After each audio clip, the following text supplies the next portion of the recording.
Latin अमेरिकी देश Venezuela जहां 1 मिनट से भी कम समय के भीतर आए 2 बेहद शक्तिशाली भूकंपों ने भारी तबाही मचा दी। शुरुआती रिपोर्ट्स के मुताबिक सैकड़ों इमारतें ध्वस्त हो चुकी हैं, एयरपोर्ट को नुकसान पहुंचा है और राजधानी कराकास समेत कई शहरों में दहशत का माहौल है। नमस्कार, आप देख रहे हैं न्यूज़ 18 का डिजिटल प्लेटफॉर्म और मैं हूं आपके साथ जागृति खंतवाल। अमेरिकी भूवैज्ञानिक सर्वेक्षण यानी USGS ने आशंका जताई है कि इस आपदा में मरने वालों की संख्या 10,000 से लेकर 1 लाख तक पहुंच सकती है। हालांकि अब तक स्थानीय प्रशासन ने आधिकारिक तौर पर मृतकों या घायलों का अंतिम आंकड़ा जारी नहीं किया है, लेकिन प्रत्यक्षदर्शियों और स्थानीय अधिकारियों के अनुसार कई इमारतें ढह गई हैं, बड़ी संख्या में लोग घायल हुए हैं और राहत बचाव कार्य लगातार जारी है।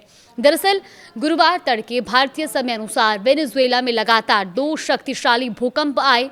USGS के अनुसार पहला भूकंप 7.1 तीव्रता का था और इसका केंद्र वेनेजुएला के कैरेबियाई तट पर स्थित मोरोन बस्ती के पश्चिम में था, जो कि राजधानी कराकास से लगभग 168 किलोमीटर दूर स्थित है। अब इस भूकंप की गहराई केवल 13 किलोमीटर दर्ज की गई, लेकिन हालात और भी भयावह तब हो गए जब पहले भूकंप के महज 40 सेकंड बाद दूसरा और उससे भी अधिक शक्तिशाली भूकंप आया।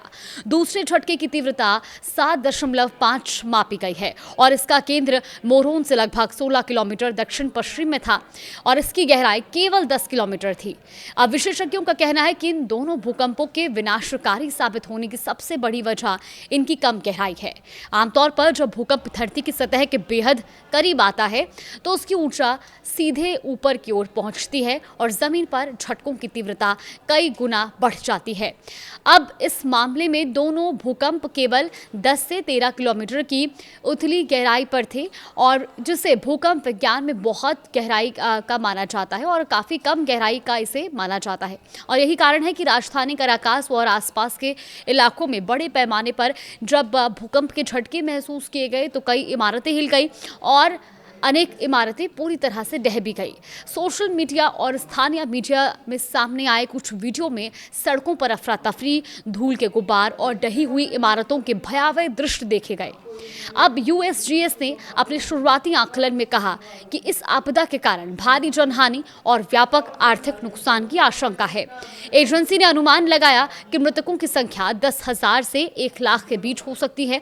हालांकि ये एक प्रारंभिक अनुमान है और वास्तविक स्थिति का पता राहत और बचाव कार्य आगे बढ़ने के साथ ही चल सकेगा।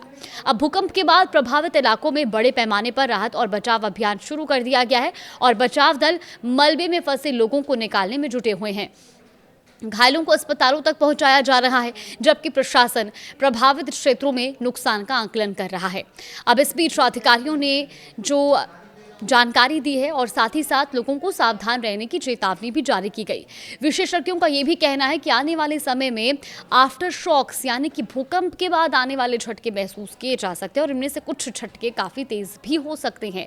इसीलिए लोगों से सतर्क रहने और सुरक्षा निर्देशों की पालना करने की अपील की गई है।